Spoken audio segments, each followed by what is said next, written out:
এই কাজটা করার কথা একজন ইউনিয়ন ভূমি সহকারী কর্মকর্তা অথবা ইউনিয়ন ভূমিকর্ত সহকারী কর্মকর্তা, কিন্তু সেই কাজটা করছেন আপনি। চট্টগ্রামের বাঁশখালী উপজেলার কালীপুর সাব রেজিস্ট্রি অফিসের ডাগদি মোবাইল কোর্ট পরিচালনা করে অবৈধভাবে ভূমি উন্নয়ন কর বা দাখিলা হারিবের অভিযোগে এক প্রতারক চক্র সদস্যরা গ্রেপ্তার করা হয়েছে। কোন দাখিলাগুলো করে, কোন দাখিলাগুলো কি হবে সেটা কোন দাখিলা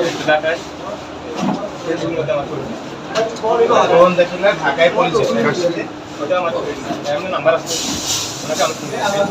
বাঁশখালী থানা পুলিশের সহযোগিতায় এই মোবাইল কোর্ট অভিযান পরিচালনা করছে বাঁশখালী উপজেলার সহকারী কমিশনার ভূমি ও executive magistrate Mohammad Omar Sani Akon. Mutation আবেদন বা ভূমি উন্নয়ন কর আবেদন দুইটাই কিন্তু নাগরিক কর্নার বলে একটা বিষয় আছে। তো ওনারা যেটা করছে, নাগরিক কর্নারে ওনারা আবেদন করে, নাগরিক কর্নারে আবেদন করলে একটা লিঙ্ক আসে, এই লিঙ্কটাকে কপি করে ওরা ওদের একটা সারা বাংলাদেশ ব্যাপী নাকি একটা প্রতারক চক্র আছে, তারা হোয়াটসঅ্যাপ বা মেসেঞ্জারে লিঙ্কটা হচ্ছে ওইখানে পাঠিয়ে দেয়। লিঙ্ক ওখানে পাঠালে ওরা কি প্রসেসিং করে ওদের আবার একটা মানে পেমেন্টের একটা অপশন দেয়, বিকাশ উপায় নগদ। তখন ওদের যেই টাকাটা দেখায় ওই টাকাটা পে করলে তারা আবার ঢাকা থেকে ওই মেসেঞ্জার গ্রুপে দাখিলাটা জেনারেট করে ওনাকে দেয়, উনি আবার ওটা ডাউনলোড করে পাবলিককে দিয়ে দেয়। জানা যায় দাখিলা জমা দিবের পর ভূমি অফিসের অনলাইন প্ল্যাটফর্ম যে ভূমি উন্নয়ন কর পরিশোধ রসিদ জেনারেট হয়, তা হ্যাকিং এর মাধ্যমে এই চক্রগই জেনারেট করতে পারে।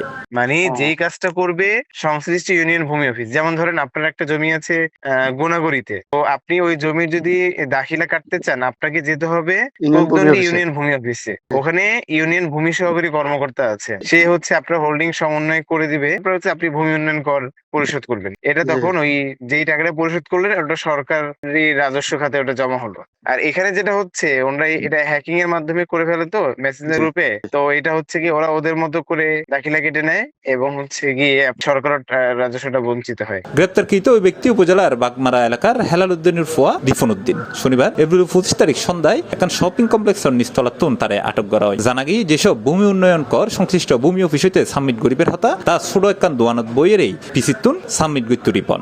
আর এতে জড়িত আছে ঢাকা সহ সারা দেশ তারার বিশালজ্ঞ চক্র। দুই ভাবে তারা করে, ভূমি উন্নয়ন কর দিতে হবে 5 অর্থ বছরে, কিন্তু তাহলে অনেক বেশি। ওরা কি করে, ওরা ওটাকে কমায় ফেলে ওরা ওদের মতো করে, কিন্তু এটা তো কোনো বেসিস নেই, আপনার তো কমানোর কোনো সুযোগ নেই। মানে ওরা জাস্ট আপনি যদি একটা জমি রেজিস্ট্রেশন করতে চান আপনার কিন্তু দাখিলা লাগে, দাখিলা ছাড়া কিন্তু রেজিস্ট্রেশন করা যায় না। তো ভূমি অফিস এটা জানতেও পারে না, কারণ দাখিলাটা কেটে তো সে চলে যাচ্ছে রেজিস্ট্রেশন অফিসে। এবার রেজিস্ট্রেশন অফিস আবার কি করে, ওরা আবার চেক করে ওরা যে দাখিলাটা কি ভুয়া নাকি হচ্ছে সঠিক। তো এরা সঠিক দাখিলাটাই কাটে, ওয়েবসাইট হ্যাক করে, কিন্তু হচ্ছে দেখা যায় সরকারের হয়তো পাওয়ার কথা 20,000 টাকা, হচ্ছে 2,000 টাকার মধ্যে দাখিলাটা কেটে রেজিস্ট্রেশন চলে যায়। এইভাবে সরকারকে রাজস্ব বঞ্চিত করছে আর কি। জানা যায় অভিযুক্ত রিপন দীর্ঘদিন ধরে ইউনিয়নের ভূমি সহকারী কর্মকর্তার পদবি ব্যবহার করে সাধারণ মানুষের ফোনে এইসব প্রতারণা করিয়াই। আর এই অভিনব প্রতারণার দায়ে ভ্রাম্যমাণ আদালত তারে 1 লাখ টাকা অর্থদণ্ড এবং 3 মাসের বিনাশ্রম কারাদণ্ড প্রদান করে। আমরা উদ্যোগ নিয়েছি যে আজকের পর থেকে কালকে থেকে যত রেজিস্ট্রেশন অফিসে যত